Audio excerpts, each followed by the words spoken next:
The baby stopped moving on a Wednesday. Vanessa felt it before she understood it. A stillness where there had always been motion. Grace had been kicking for weeks, restless and strong. A child who already seemed impatient with the world keeping her waiting. Every morning, Vanessa would press both palms flat against her belly and count. 3 kicks. Pause. 3 more. Their ritual. Their language. Wednesday morning, there was nothing. She stood in the master bathroom of the Buckhead house, both hands pressed to her stomach, waiting. The marble floor was cold through her socks. Outside the tall windows, November light fell pale and thin across the yard. Grace. She said it quietly, like a summons. Baby girl. Talk to mama. Silence. She waited. Counted ceiling tiles. Counted breaths. Counted seconds the way she always counted when her body knew something her mind refused to accept. Then the pain hit. Not cramps. Not pressure. Something deeper, like her body was being wrung from the inside. Like something was tearing loose that was never meant to tear. She grabbed the edge of the sink. The cold porcelain bit into her palms. Her knees buckled and she went down hard on the marble floor, the impact distant and unreal, her whole attention collapsing inward toward the terrible stillness in her belly. No. The word came out broken. No, no, no, Grace. She reached for her phone, knocked it off the counter. It clattered across the floor and she crawled for it, fingers slipping, a sound coming out of her that she didn't recognize as her own voice. Dominic was in Dubai. He had called last night. Warm, easy, asking about the tea Kendra had brought over. The new blend helping with the nausea? She had told him yes. She had told him it was the only thing keeping her on her feet these days. He had said good. I told Kendra you needed something special. She had smiled at the phone and said I love you and meant every word. She dialed 911 from the bathroom floor. I'm 8 months pregnant, she told the operator, her voice scarily calm. My baby isn't moving. Something is wrong. Something is very wrong. The paramedics arrived in 7 minutes. To Vanessa it felt like 7 years. They found her on the floor, still pressing her hands to her belly, still counting, still waiting for Grace to answer. The lead paramedic, a young man whose name she would never remember, knelt beside her and began asking questions she answered automatically while the rest of her mind stayed focused on the silence inside her. In the ambulance, one of the medics was running a panel she didn't understand. She watched his face and she knew, the way she had always known things, that what was happening to her was not an accident. Her body had been telling her for weeks. The exhaustion she'd blamed on pregnancy. The headaches she'd blamed on stress. The strange metallic taste she'd blamed on vitamins. She hadn't been imagining any of it. Ma'am. The paramedic's voice was careful. Too careful. Can I ask? Have you consumed anything unusual recently? Supplements, herbal teas, anything outside your normal diet? Kendra brings me tea. The words came out slow. Every morning. From a wellness boutique. She said her grandmother's blend. She said it would help with the nausea. The paramedic exchanged a look with his colleague. Ma'am, he said quietly. The preliminary panel is showing compounds that shouldn't be in your system. We need to get you to the hospital immediately. This wasn't an accident. The world narrowed to a single point. The tea. She had been drinking the tea every single day for 3 months.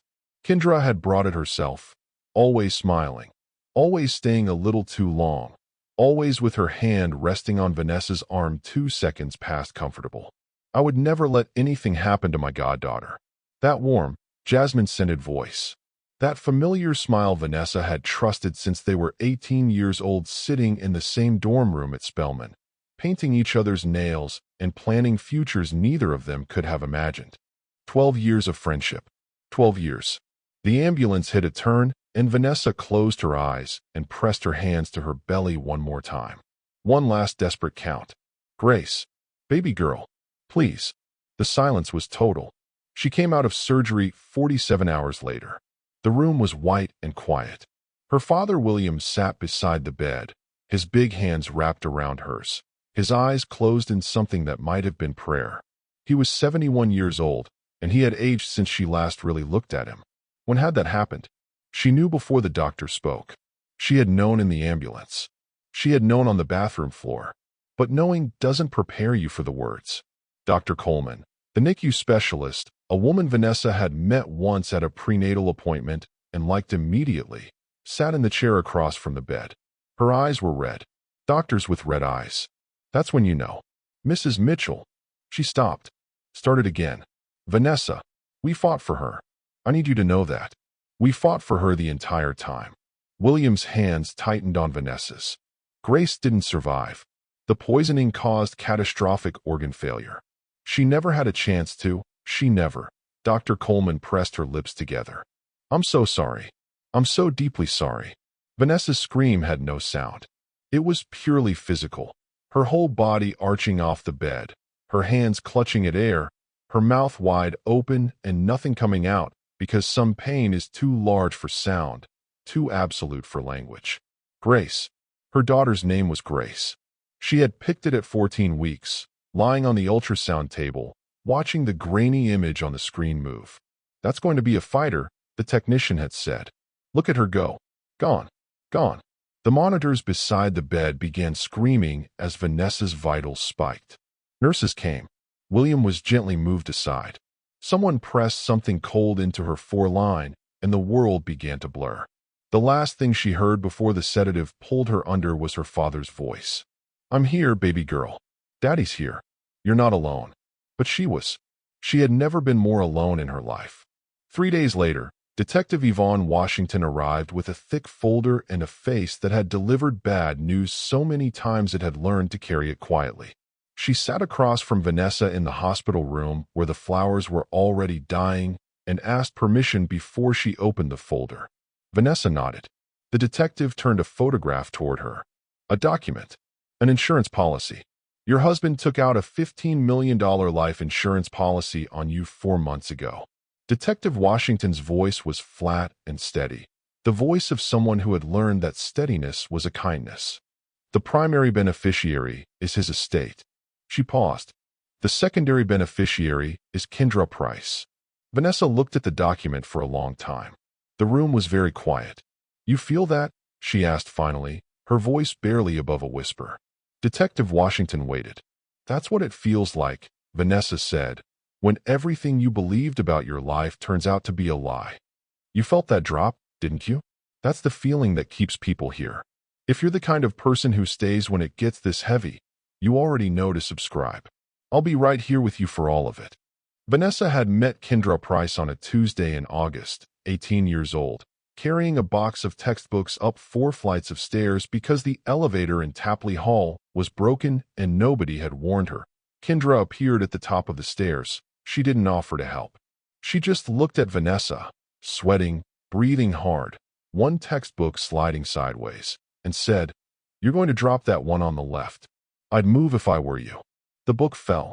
Vanessa moved. Kendra caught it. That was the beginning point. 12 years of late-night study sessions and heartbreak phone calls and showing up at each other's doors with food when words weren't enough. 12 years of knowing each other's family histories, childhood wounds, worst moments, best memories. 12 years of the particular intimacy that forms between women who choose each other completely and repeatedly. When Vanessa started dating Dominic Mitchell, white, wealthy, 12 years older, a real estate developer who was well on his way to his first billion, Kendra had been the loudest voice in her corner. Girl. She'd grabbed Vanessa's hands across a restaurant table, laughing. Get your bag. Show these Atlanta socialites what a Spelman woman can do. Vanessa had laughed. She had believed every word. She believed Kendra's warmth the way you believe in sunlight. Not because you've examined it, but because it has always simply been there, reliable and unconditional, the thing you organize your days around. That was her first mistake. The marriage to Dominic had been beautiful in the way that expensive things are beautiful, polished, deliberate, impressive to look at from the outside. He was brilliant and driven, and he loved her in the way ambitious men love things that reflect well on them, proudly, publicly, and with one eye always on the room. She had told herself that was enough. She had told herself that love matured. That passion settled into something steadier and more real. She had told herself a lot of things. When the pregnancy tests came back positive, Dominic had lifted her off the ground in the kitchen of the Buckhead house, laughing, both of them laughing, and for a moment the world had been exactly what she'd wanted it to be. "Grace," she had said, when they were lying in the dark later that night. "If it's a girl." "Grace." He had pressed his lips to her temple. "Grace," he agreed. She had felt safe. She had felt chosen. She had felt like the life she was building was solid all the way down to its foundation. She had been wrong about the foundation. The nausea had started at 11 weeks. Not morning sickness, something sharper, more relentless, arriving in waves throughout the day and refusing to respond to anything the OB prescribed. Kendra appeared at the house with a brown paper bag and that familiar smile. "My grandmother's blend." She set a cloth pouch of dried herbs on the kitchen counter. "It fixed everything for the women in my family. Tea, every morning. Mild, natural, nothing that'll hurt the baby." She reached over and put her hand on Vanessa's arm. It rested there 2 seconds past comfortable, the way it always did, the way Vanessa had long ago stopped noticing. "I would never let anything happen to my goddaughter." Vanessa had made the tea that afternoon. The nausea had eased within the hour. She had been grateful. She had texted Kendra a string of heart emojis and gone to bed feeling taken care of. In the hospital room, 3 days after Grace's death, Vanessa had that memory in her hands like a piece of broken glass. She could see every edge of it clearly now that she was bleeding. Detective Washington came back on the 4th day. She had more documents. She spread them on the adjustable tray table beside Vanessa's bed with the careful deliberateness of someone laying out evidence they wished didn't exist. "Phone records," she said. 847 calls between your husband and Kendra Price over the past 12 months. Hotel receipts in 4 cities, the same cities where Dominic claimed to be traveling alone. She paused. "And a jewelry purchase 3 months ago, a 3-carat diamond engagement ring." Another pause. "That ring was never given to you." Vanessa was quiet for a long time. "How long?" she asked finally. "We believe the affair started approximately 14 months ago. 2 months after the pregnancy announcement." She absorbed that. The timing, the precision of it. "The tea," Vanessa said. "Yes." She started bringing it at 11 weeks. Right when I needed it most. Her voice was completely steady. That scared her more than crying would have. She knew exactly when to arrive. Detective Washington nodded slowly. "Vanessa, I need to tell you something else. Something we found when we started pulling Kendra's background." She opened another section of the folder. Kendra Price is not her legal name. She was born Kendra Simmons in Chicago. 8 years ago, she was investigated for the poisoning of a pregnant woman, the wife of a real estate developer she worked for. The woman died.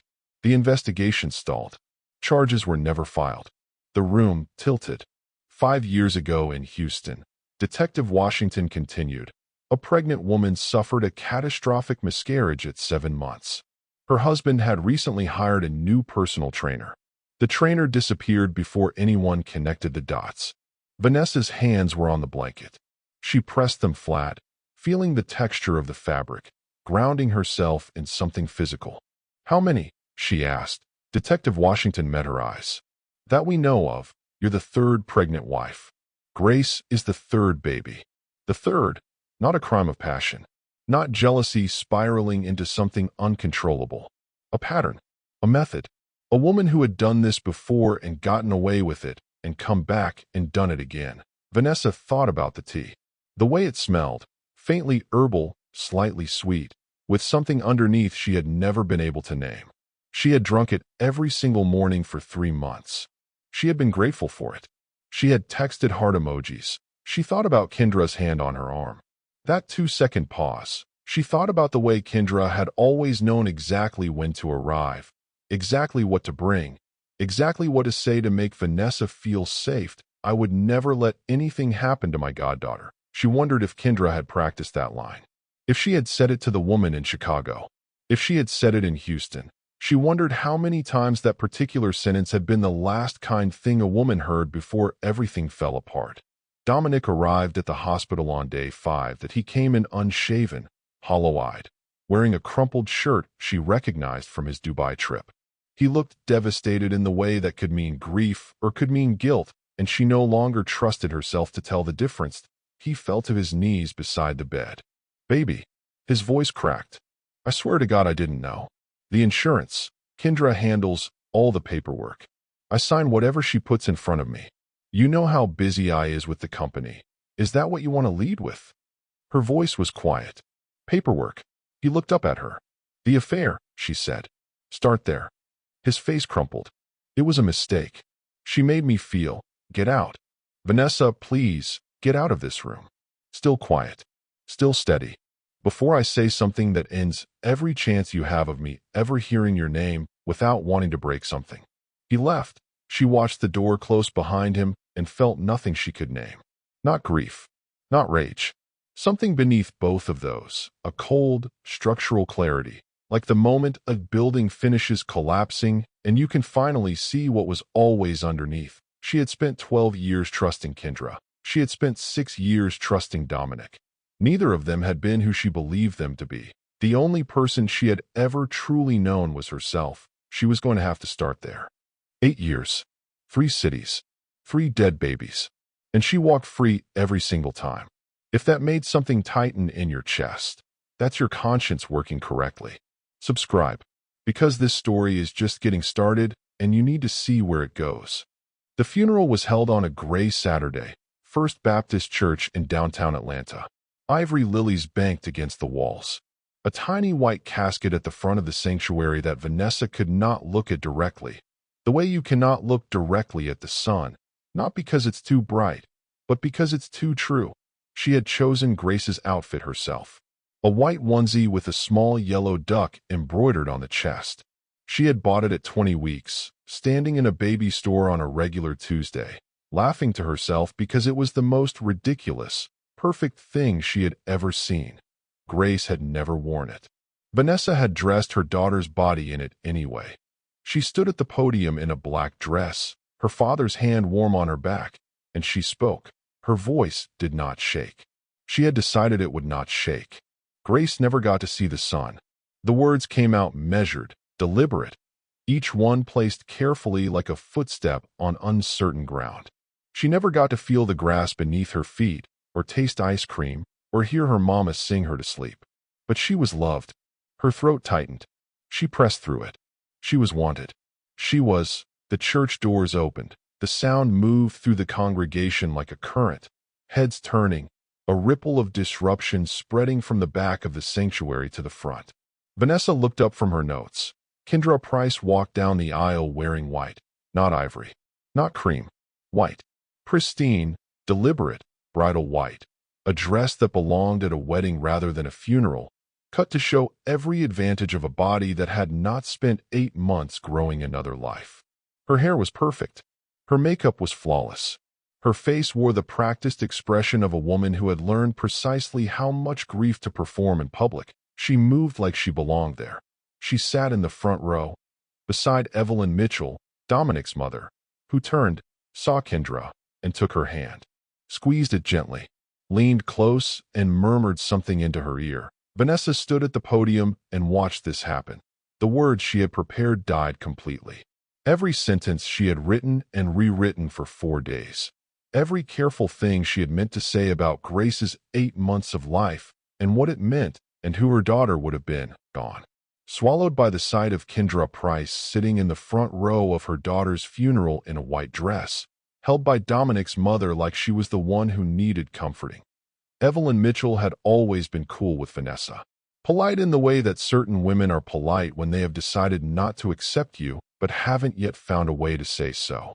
Vanessa had spent 6 years interpreting that coolness as personality, as the natural reserve of a woman from a particular generation and background. She understood now. It was never personality that it was preference. Evelyn had always known. She had always chosen. Vanessa finished the eulogy from memory. She didn't know how. Her mouth shaped the words while the rest of her stayed fixed on Kendra, on Evelyn's hand covering Kendra's hand, on Dominic in the third row staring at the casket with the expression of a man performing his own grief for an audience he believed was watching. She stepped down from the podium. She did not fall. She refused to fall. The graveside was cold and damp, the ground soft from 2 days of rain. A small crowd gathered around the hole in the earth that would hold Grace's casket, umbrellas up against the thin drizzle, everyone's breath visible in the November air. Vanessa stood at the edge and watched them lower her daughter into the ground. She felt Kendra before she heard her. Jasmine perfume cutting through the cold air, that particular scent that Vanessa would never again be able to separate from what it meant, arriving 2 seconds before the voice. "I'm so sorry for your loss." Loud enough for the mourners nearby to hear. Warm and measured. The voice of a woman whose sympathy was genuine, whose presence here was appropriate, whose white dress was simply a cultural misunderstanding and not a declaration. Then Kendra leaned close to Vanessa's ear. "I'm pregnant." The words came out soft as a confidence, intimate as a secret between friends. "Marcus's real legacy is growing inside me." A pause, perfectly timed. "Your daughter was just practice." Vanessa's legs stopped working. She was aware of the ground coming up to meet her, of hands reaching, of voices, of her father's arms catching her before she hit the wet grass. She was aware of the sound she made, though she couldn't have described it. She was aware of Kendra stepping back, expression shifting seamlessly into concern, one hand pressed to her chest in performed horror at Vanessa's collapse. She was not aware of much after that. She came back to herself in the car. Her father driving. The cemetery disappearing in the side mirror. She sat with her hands in her lap, and she thought about Grace in the white onesie with the yellow duck. She thought about Kendra's voice at her ear. Just practice. She thought about the woman in Chicago, the woman in Houston, the pattern that stretched back nearly a decade, moving through cities and lives, leaving dead babies and broken women and no consequences. Something shifted in her chest. Something that had been soft became hard. Something that had been scattered found a shape. One day the truth would have a name, she thought. One day someone would say it out loud. And when that day came, she was going to be the one still standing. She touched her collarbone, pressed her fingers there, did not cry, counted instead. 1, 2, 3 that you don't stop loving someone because they betrayed you. You stop recognizing them. And that's worse. The trial lasted 2 weeks. Vanessa remembered it in fragments. The way the fluorescent lights in the courtroom hummed at a frequency just below comfortable. The way Dominic's lawyer kept calling her the defendant, even when speaking directly to her, as if removing her name made her easier to dismiss. The way Kendra sat in the gallery every single day in soft, neutral colors, beige, blush, dove gray, looking wounded and fragile and believable in the way that certain people are believable because they have practiced it long enough that it has become indistinguishable from truth. She remembered the evidence they presented against her. A gallon of antifreeze found in her garage. A journal filled with writings about wanting Kendra dead. The handwriting close enough to hers that her own public defender had gone quiet when he saw it. Internet search history for methods of poisoning. Receipts for industrial chemicals purchased in her name from a hardware store indicator. She remembered her public defender, a man named Gerald Oates who was kind and exhausted and carrying 47 other cases, meeting with her twice before the trial began. 2 meetings. 47 minutes combined. He had called 3 witnesses. The prosecution called 15. She remembered Dominic on the stand. He wore a dark suit. The cedar cologne she had always associated with his Sunday mornings. Unhurried, deliberate, the smell of a man who believed he had time for everything, filled the space around the witness box. He straightened his tie before he sat down. He straightened it again when the prosecutor asked his first question. A small gesture. Automatic. The gesture of a man arranging himself before performing. Vanessa became unhinged after the baby died, he said, and his voice cracked on baby in a way that made 2 jurors lean forward. She couldn't accept that it was a medical tragedy. She needed someone to blame. She fixated on Kendra because Kendra and I had become. He paused, looked down. Close. I was afraid of what Vanessa might do. I tried to get her help. She refused. He dabbed his eyes with a monogrammed handkerchief. Vanessa watched him from the defendant's table and felt something leave her body permanently. Not love. Love had left in the hospital room. Something else. Some final willingness to believe that the people closest to you were at minimum trying not to destroy you. Gone.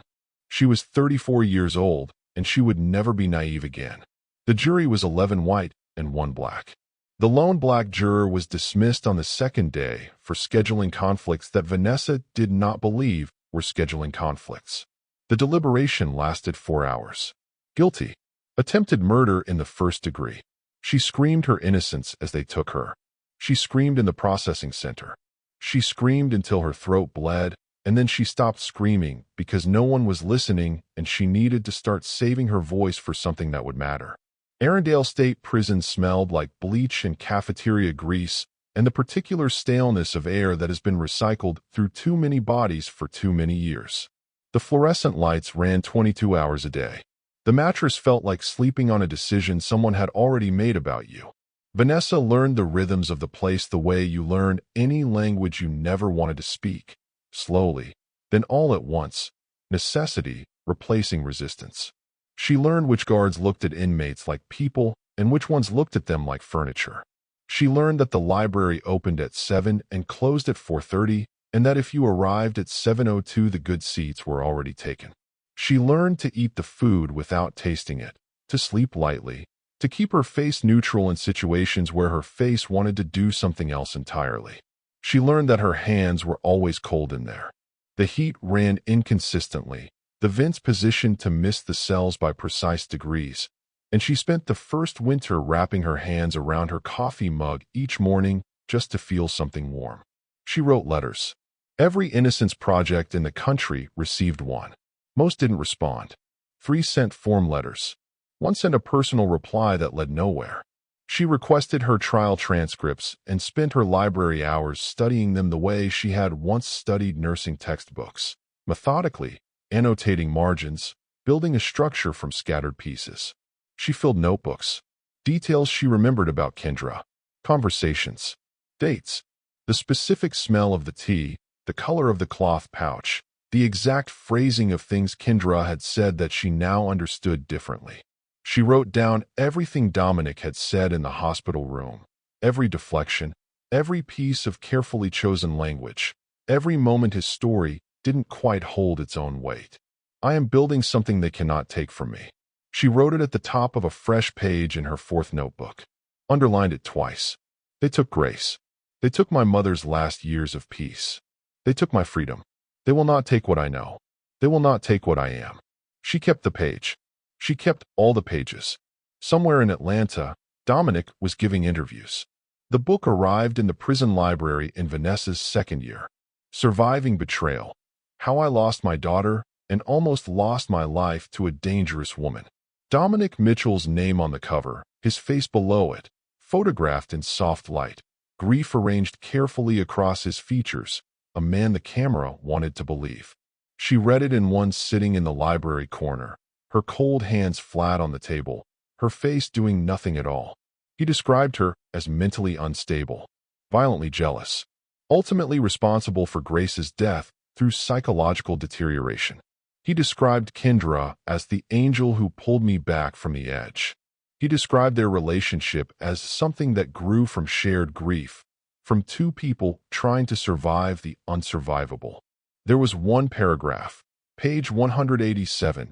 She memorized the page, where he described Vanessa's pregnancy. She became someone I didn't recognize. The woman I married was warm, grounded, full of light. Pregnancy changed her. The paranoia started small. By the end, I was afraid to come home. She set the book down. She picked it up again. She read that paragraph 4 more times. Then she took out her notebook and wrote down every lie in it, precisely and completely, with the page numbers beside each one. Evidence. All of it, evidence. She wondered, in those long fluorescent nights, if anyone outside those walls was thinking about her. If her name came up in conversation at Atlanta dinner parties, in the mouths of women who had attended her baby shower and sent flowers to the hospital and then gone quiet.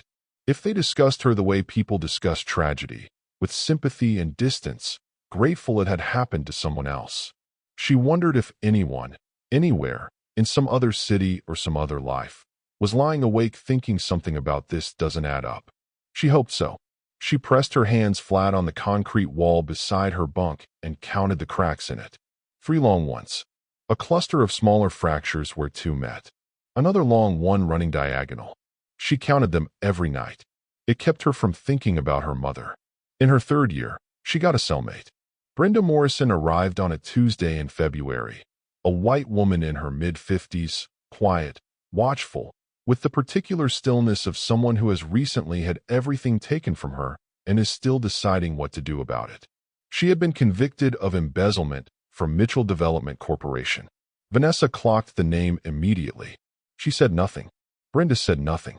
They lived in parallel silence for 3 weeks, which in a prison cell is its own form of communication, the decision, mutually arrived at, to observe before committing. Then one night, lights out, Brenda's voice came from the bottom bunk. "I know who you are." Vanessa stared at the ceiling. "Most people in here do. I mean, I know what happened to you. I know you didn't do it." Vanessa's hands stilled on the mattress. "Careful what you say out loud in a place like this. I worked in Mitchell's accounting department for 7 years." Brenda's voice was barely above a breath. "I was convicted of embezzlement. But the money I supposedly stole was actually payments Marcus, Dominic, was making to Kendra. Hush money. Payments for chemicals. Legal fees for setting you up." Vanessa sat up slowly. "You have proof?" "Had." A pause. "I made copies of everything. When I threatened to expose him, I was arrested within a week. Evidence planted. Witnesses paid off. My own lawyer sold me out." Another pause, longer. "I hid the copies. Safety deposit box, fake name. I don't know if they're still there." The fluorescent light outside the cell hummed its single flat note. Vanessa thought about her notebooks, about every piece of information she had preserved with obsessive care, not knowing what she was building, only knowing she had to build something. "If I can get to those documents," she said quietly, "I can prove everything." Brenda was silent for a moment. "I hope so. I genuinely do." Vanessa lay back down. She stared at the ceiling and she did not sleep, and she counted the cracks in the concrete, and she thought about a safety deposit box under a fake name somewhere in Atlanta, holding the proof that would unravel everything Dominic Mitchell had built. She thought about how close she was. She thought about how close was not the same as there. Not yet. Brenda was dead by April. The prison ruled it suicide. Bedsheet. Night shift. No note. No warning signs. No investigation beyond the minimum required to close the paperwork. The chaplain told Vanessa at breakfast, setting a hand briefly on her shoulder before moving on to the next table. The next grief. The next person the institution needed to process and file. Vanessa sat with her tray in front of her and did not eat. She had been 3 weeks from getting word to Brenda's contact on the outside. 3 weeks from finding out if the safety deposit box still held what it was supposed to hold. 3 weeks from the first real proof that could unravel everything. 3 weeks. She picked up her fork. Set it down. Picked it up again. She was not going to fall apart in the cafeteria. She was not going to give this place, or the people who had put her here, the satisfaction of watching her break over powdered eggs and fluorescent light. She ate her breakfast. She went to the library. She opened her notebook and wrote, "Brenda Morrison. February to April. Knew too much. Ruled suicide. No investigation." She underlined the last 2 words, drew a box around them. Then she turned to a fresh page and kept going. The anniversary card started in year 1. Kendra's handwriting on cream envelopes, arriving each November like clockwork, like a subscription Vanessa had never signed up for and could not cancel. Year 1. Thinking of you. Hope you're reflecting on your choices. Year 2. Missing you at the memorial.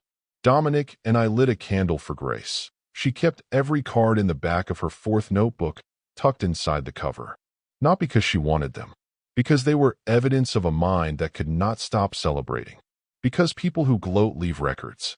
Because Kendra's inability to stay quiet was the one vulnerability in an otherwise meticulous operation. Some weapons don't look like weapons until the moment you use them.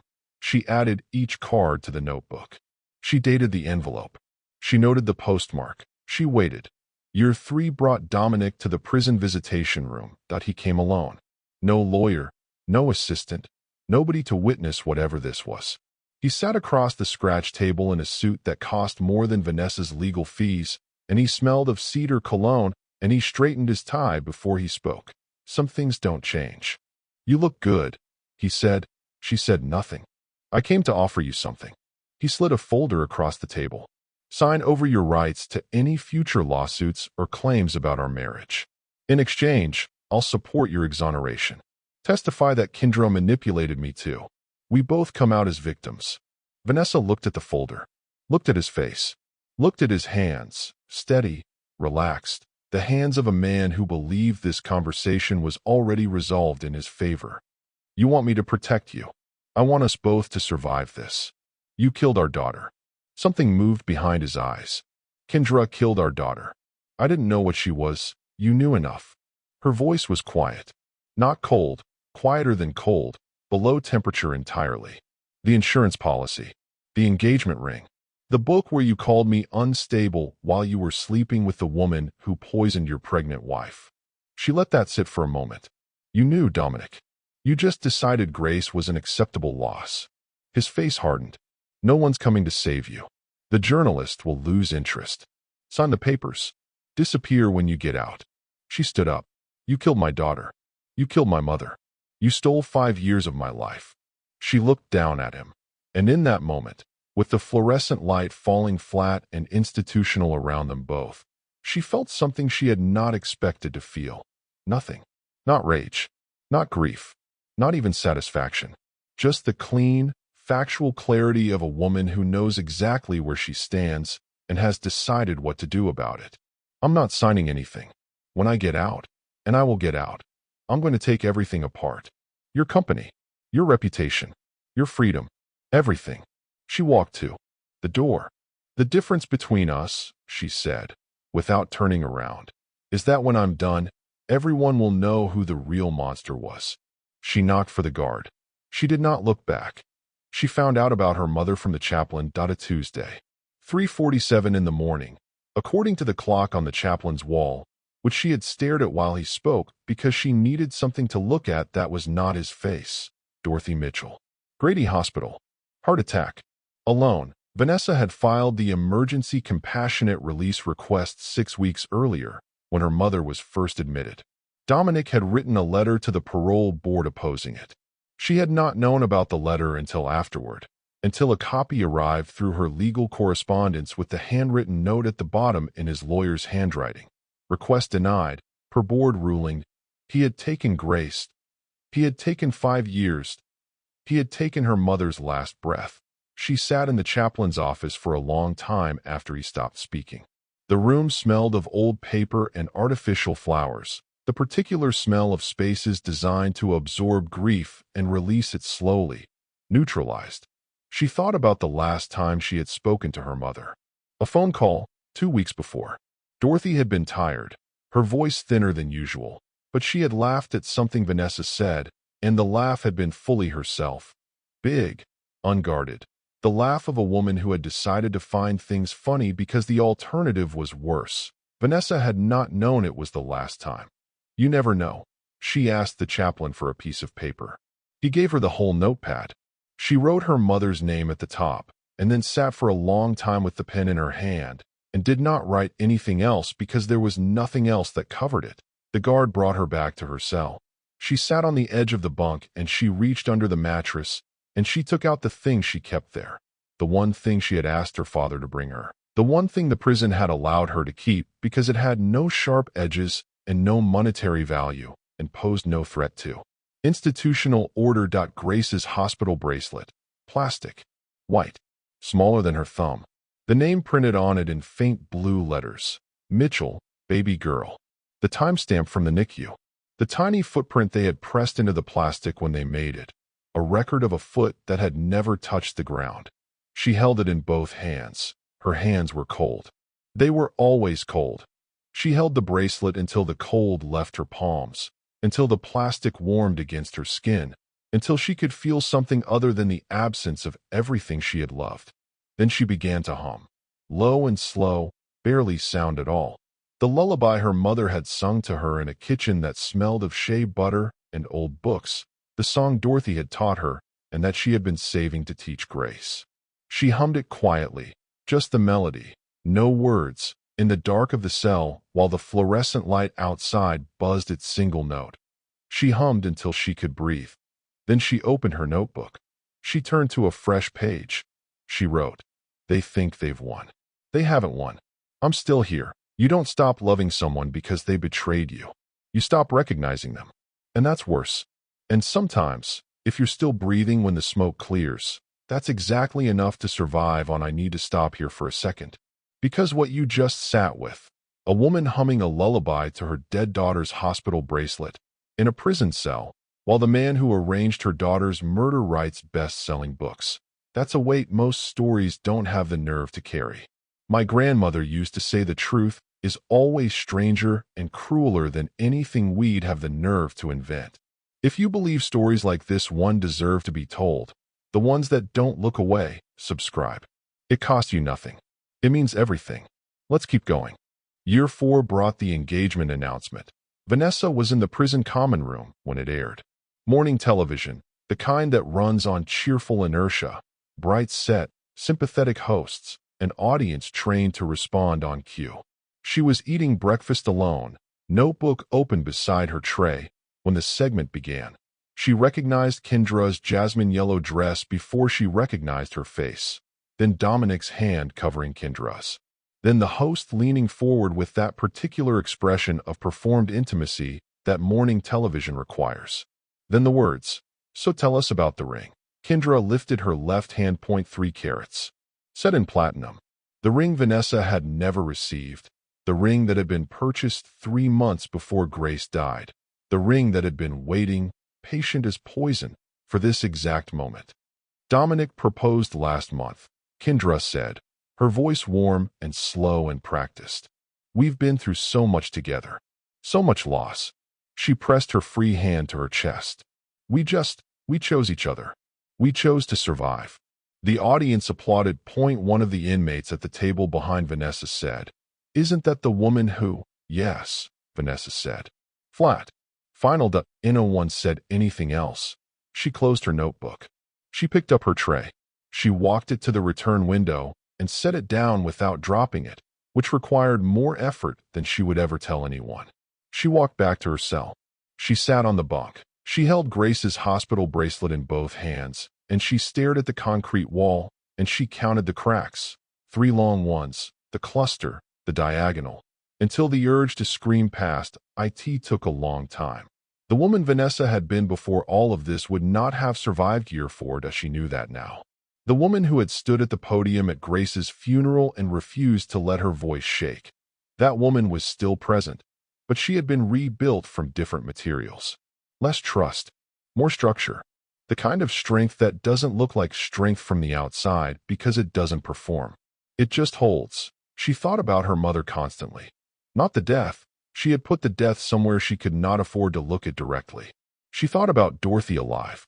Dorothy in the kitchen of the house in Decatur where Vanessa had grown up, humming while she cooked, the smell of shea butter and something on the stove, the particular quality of Saturday morning light through those old windows. Dorothy had worked 30 years as a hospital administrator.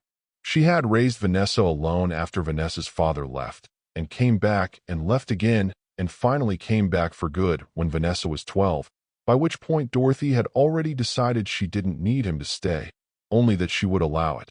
You don't wait for people to be ready to value you, Dorothy had told her once. You decide your value yourself. Then you find the people who agree. Vanessa had thought she understood that at 22.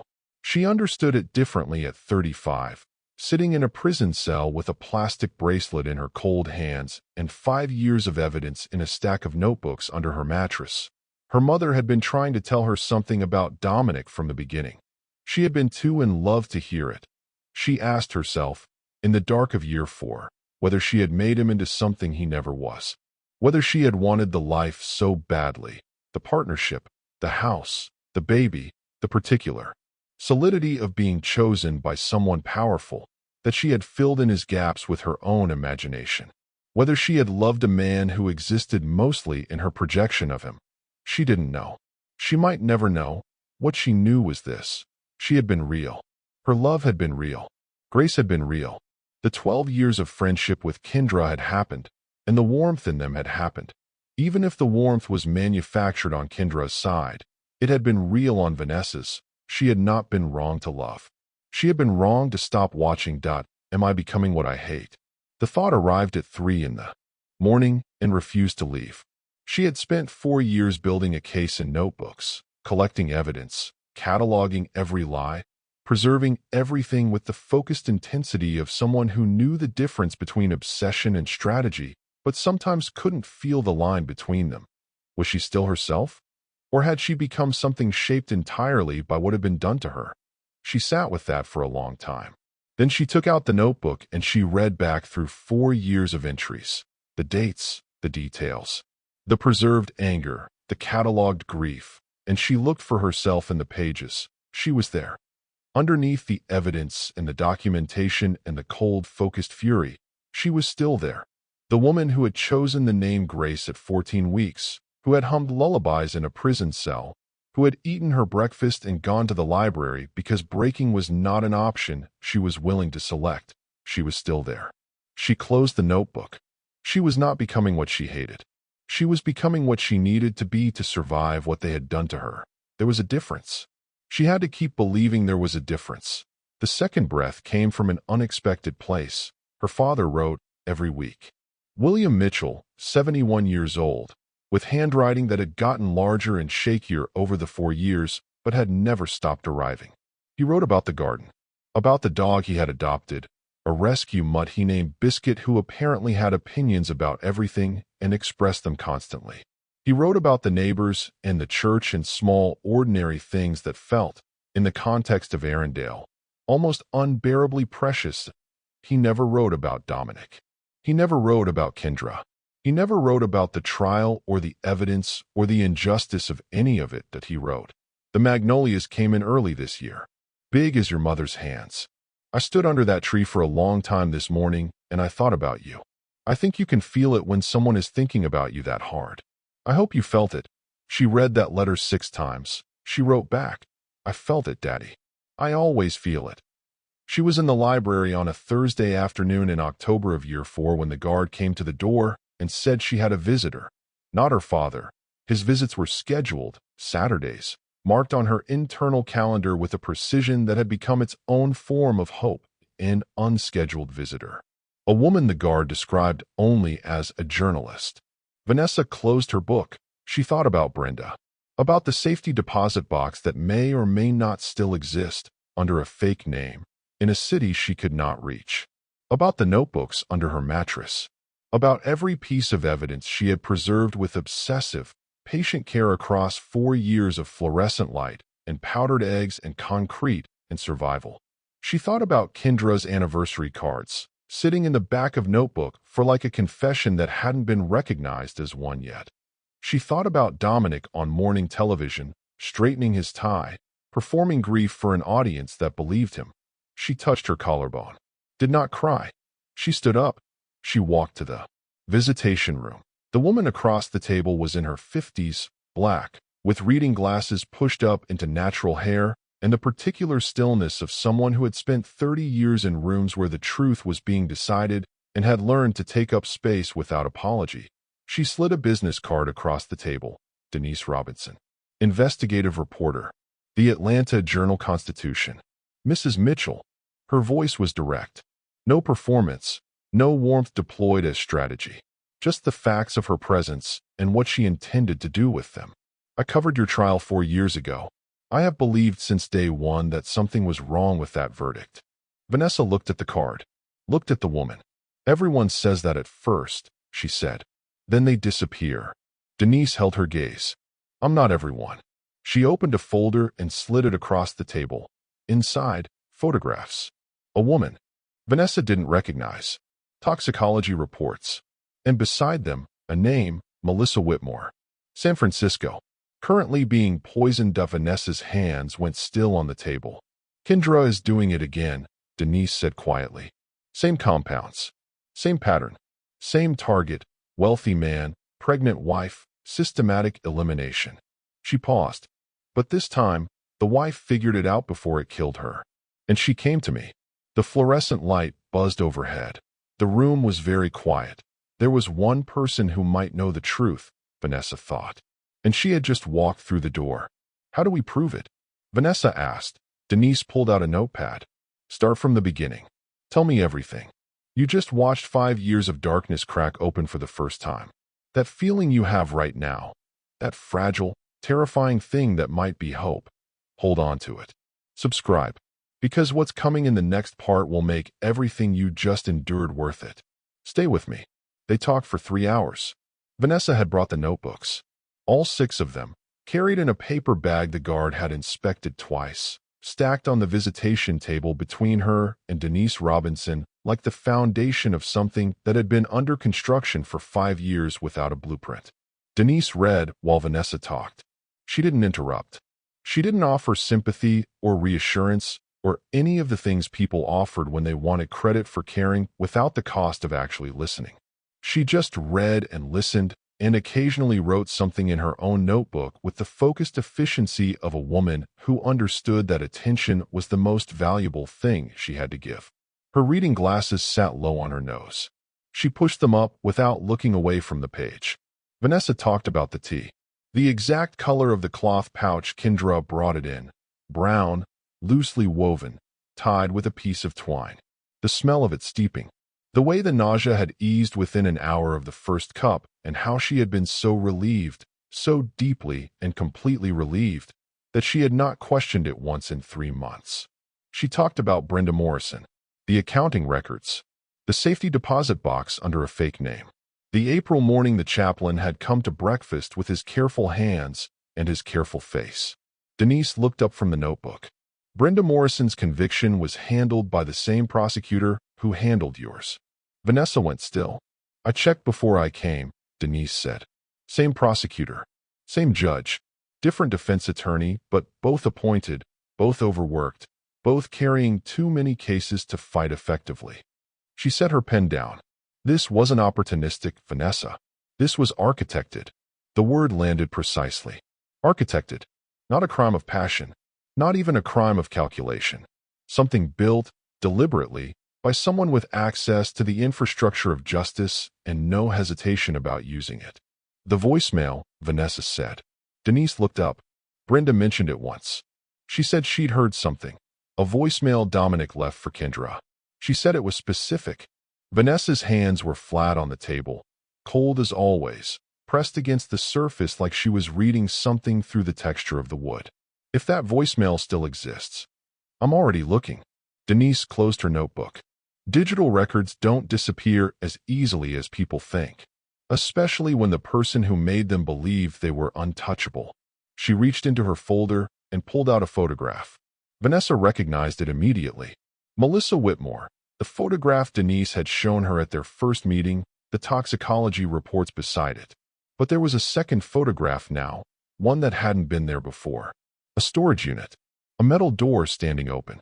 Inside, visible on a shelf behind a row of plastic bins, a stack of folders. Brenda Morrison had a daughter, Denise said quietly. 32 years old. Works as an accountant in Marietta. When her mother died, she received a letter, postmarked 2 weeks before Brenda was found dead. Instructions. A fake name. A storage facility indicator. Denise tapped the photograph. She waited 3 years to open it because she was afraid. Then she saw the Netflix documentary announcement, and she called me. Vanessa looked at the photograph for a long time. She thought about Brenda in the bottom bunk, voice barely above a breath. I hid the copies. Safety deposit box under a fake name. She had said safety deposit box. She had also said she didn't know if they were still there. What she had not said, what she had perhaps not known herself, or perhaps had deliberately withheld as insurance, was that she had made 2 sets. One for the box, one for her daughter. Brenda Morrison had known she might not survive. She had planned accordingly. Denise came back the following Thursday with a folder so thick she had to carry it in both hands. She set it on the table and opened it without ceremony. Financial records.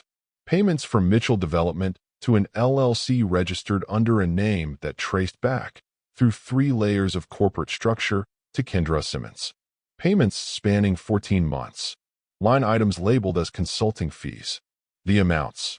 Precise, regular, documented with the particular cleanliness of someone who believed the paper trail was buried deep enough to stay buried. Beside the financial records, a handwritten ledger. Brenda's handwriting, neat and deliberate, with dates and amounts and one-line notations beside each entry. K. Chemical supply March. K. Legal coordination April. K. Trial prep materials June. Trial prep materials. The journal Vanessa had supposedly written. The antifreeze in her garage. The internet searches on her computer. The receipts from the hardware store indicator. All of it. Paid for. Coordinated. Line itemed in a ledger by a woman who had known the whole time and hidden the evidence in 2 places and then died in her cell in April and been ruled a suicide. Vanessa's hands shook for the first time in 5 years. She pressed them flat on the table, counted the grain of the wood. 3 long lines. A cluster. A diagonal. There's one more thing, Denise said. She pulled out a single sheet of paper. A transcript. For lines. DM. Everything's in place. KP when. DM. Once the baby's gone, she'll fall apart. Easy divorce. Just make sure it looks natural. KP it will. Digital forensics recovered it from a backup server, Denise said. Dominic's phone. Deleted 2 weeks before the poisoning began. The timestamp is on the transcript. She looked at Vanessa directly. He didn't just know Vanessa. He commissioned it. The room was very quiet. The fluorescent light buzzed overhead. That single flat note she had listened to for 5 years. The sound of a place designed to make you forget you had ever been anything other than what it had decided you were. She thought about Grace. The white onesie with the yellow duck. The 14-week ultrasound. That's going to be a fighter. Look at her go. She thought about her mother humming in the kitchen. Shea butter and something on the stove. Saturday morning light. She thought about Brenda in the bottom bunk. I hope so. I genuinely do. She touched her collarbone. She did not cry. She picked up Denise's pen and she pulled the transcript toward her and she read it again, slowly, every word. She had been building something they couldn't take from her. 5 years of notebooks. 5 years of preserved memory and documented detail and patient, obsessive, furious construction. This was what she had been building toward. This was the weapon. What do we do next? She asked. Denise smiled. It was not a warm smile. It was the smile of a woman who had spent 30 years waiting for exactly this moment. We burn it down, she said. All of it. She had been building her case for 5 years. In notebooks. In memory. In fury. Some weapons don't look like weapons until the moment you use them. You just watched Vanessa get her first real weapon in 5 years. That shift you felt, that cracking open, that's what this channel exists for. The climax is coming. Every lie is about to be answered. Subscribe if you need to see how this ends. I'll be right here. We're almost there. The federal courtroom smelled of cedar and recycled air and the particular tension of a room where everyone present understood that something irreversible was about to happen. Vanessa sat in the gallery beside her father. William Mitchell was 73 years old, and he had worn his best suit. Dark wool, slightly too large now across the shoulders. The suit of a man who had lost weight in the years his daughter was taken from him. He held her hand. His grip was steady. Hers was cold. She had Grace's hospital bracelet in her coat pocket. She had put it there that morning without thinking about it. The way you reach for something that has become part of how you move through the world. Automatic, necessary, the small weight of it against her palm a reminder of everything this day was for. The courtroom filled slowly. Reporters, lawyers, observers who had followed the case through Denise Robinson's documentary, which had aired 6 weeks earlier and had not so much broken the story as detonated it. 47 million households in the first week. The number so large it had stopped feeling like a number and started feeling like a reckoning. Kendra entered from the side door in a prison-issue jumpsuit, her jasmine perfume replaced by institutional soap, her careful presentation stripped down to what was underneath. A woman who had believed, for nearly a decade, that she was untouchable. She did not look at Vanessa. Dominic entered separately, his legal team arranged around him like a formation. He wore a dark suit. Cedar cologne. He straightened his tie as he sat down. Some things don't change.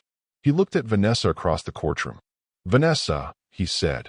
Her first name, deployed as always as a form of control, a reminder of intimacy that no longer existed, a tactic so ingrained he probably didn't know he was doing it.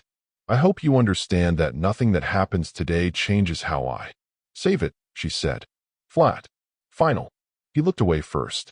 The prosecution built its case across 6 weeks with the methodical precision of people who had learned, from Vanessa's wrongful conviction, exactly what happened when you left gaps. They presented Brenda Morrison's financial ledger, line by line.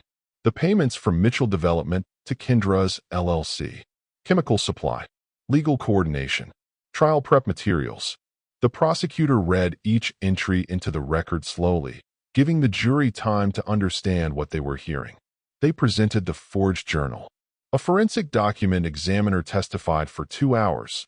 The paper stock manufactured after Vanessa's incarceration. The ink composition inconsistent with the pen found in her apartment. The handwriting a close approximation that failed under spectrographic analysis at 17 distinct points. They presented digital forensics from Vanessa's computer. The poisoning searches made while her cell phone placed her 40 miles away at her mother's house. Timestamps. Tower data. Irrefutable. They presented the hardware store security footage from Decatur. A white woman in a wig and sunglasses, using an ID with Vanessa's name and address. Facial recognition analysis, cross-referenced with Kendra's DMV photographs, returning a match probability of 94%. They presented Melissa Whitmore. She took the stand in a gray dress and spoke for 3 hours without notes. She described the supplements Kendra had brought her, the teas, the smoothies, the careful attentiveness of a woman who always seemed to arrive precisely when she was needed. She described the way Kendra's hand would rest on her arm when they talked, lingering 2 seconds past comfortable, 2 seconds that Melissa had initially read as warmth and later understood as something else entirely, a gesture of ownership, a small practiced claim.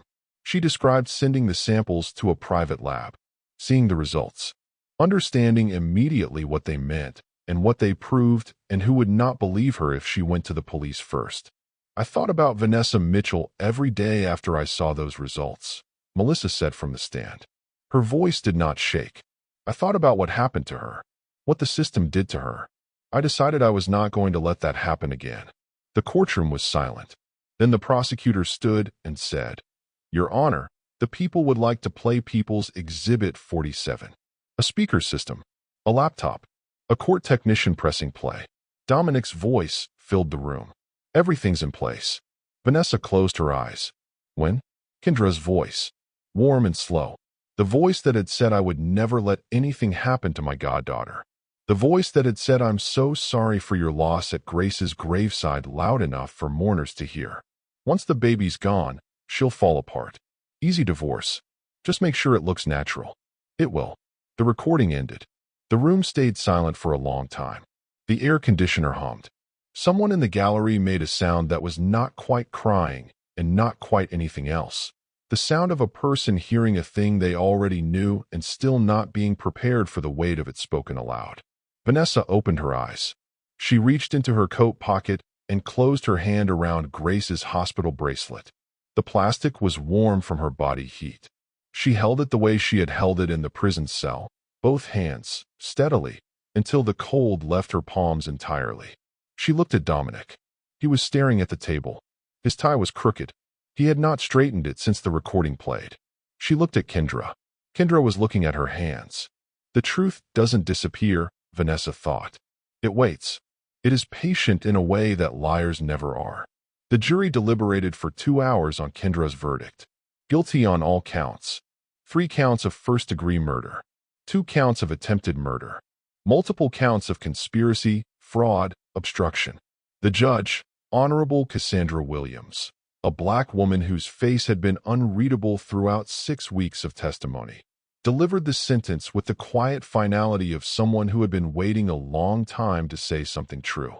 "You are a predator," she said. "You targeted women at their most vulnerable.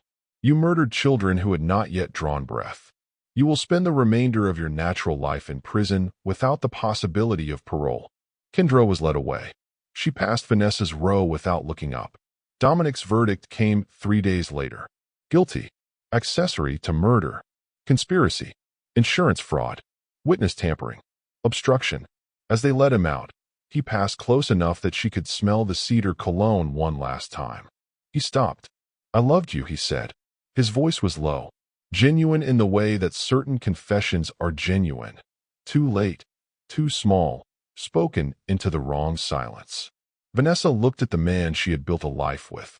The man who had pressed his lips to her temple in the dark and said grace like the word meant something to him. No, she said. You love what I gave you. Respectability. A beautiful wife to show off.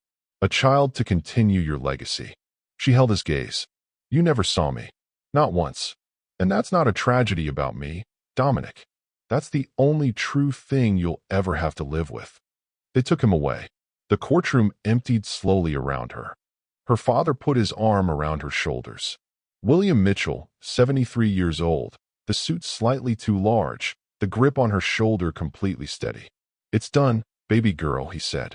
Vanessa looked at the empty space where the defendants had sat. She thought about Grace, about Dorothy, about 5 years of fluorescent light and powdered eggs and notebooks filled in the dark and a plastic bracelet kept under a mattress. She opened her hand. The bracelet sat in her palm, warm now, no cold left in her anywhere. Not yet, she said. Almost. She stood up. She walked out of the courtroom into the light. 6 months later, Vanessa planted a garden. Her father's backyard in Savannah. The ground was soft and dark and smelled of rain and turned earth and the particular richness of soil that has been resting a long time, waiting for something to grow in it. She had driven down on a Friday with a car full of seedlings, and her father had met her at the door in his gardening clothes, and they had not said much because they did not need to. They worked side by side through the morning, kneeling in the dirt, her hands moving steadily through the soil. Her hands were warm. She noticed it without ceremony, just the fact of it, simple and complete. Warm hands in dark earth, the sun on the back of her neck. Her father humming something low and familiar too rose over. Her mother's song. She stopped, pressed both palms flat against the ground. The earth was solid and warm and real beneath her hands. She stayed like that for a moment, feeling it. 1, 2, 3, not counting to survive. Just counting because it was hers, her rhythm, her language, the thing she had carried through every worst moment and brought out the other side intact. Under the old magnolia tree at the edge of the garden, she had placed a small memorial stone. Grace Mitchell, beloved daughter, forever in my heart. She walked to it, knelt beside it, laid Grace's hospital bracelet on the smooth surface, the plastic warm from her pocket, the tiny name faded now, but still legible, still true. Mitchell, baby girl. She pressed her fingers to the stone. 3 taps. Pause. 3 more. I'm still here, she said quietly. We both are. The magnolia moved in the warm air above her. Her father kept humming. Somewhere nearby a bird was singing like it had nowhere else to be. She stayed there a long time. Then she stood. She walked back to her father and picked up her trowel and kept planting, her hands dark with good soil, warm all the way through, building something new in ground that had finally stopped being someone else's. The smell hit her then, rich earth and magnolia, and something underneath, faint and sweet. Shea butter, old books, her mother, present in the particular way the dead remain present when you have finally stopped running from their memory and started carrying it gently instead. She smiled. It was fully herself, unguarded, unheld, belonging to no one but her. If you made it here, if you sat with Vanessa through every part of this, thank you. Genuinely. You gave her story your full attention, and that is not a small thing. Here's what I want to ask you. Have you ever held on to something, a memory, a truth, a piece of yourself, through something that was designed to take it from you? Tell me in the comments. I read every single one. And if this story did something to you, named something you couldn't name before, cracked something open that needed air, subscribe. Not for numbers. For the woman scrolling at 2 a.m. right now who needs proof that surviving is possible. You could be the reason she finds this. Drop your city below. I love knowing how far these stories travel. Until the next one, tend your garden.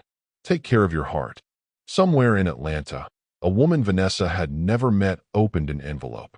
Inside, a photograph she didn't recognize, a name she didn't know, and a single line in handwriting that was careful and deliberate and meant to be found.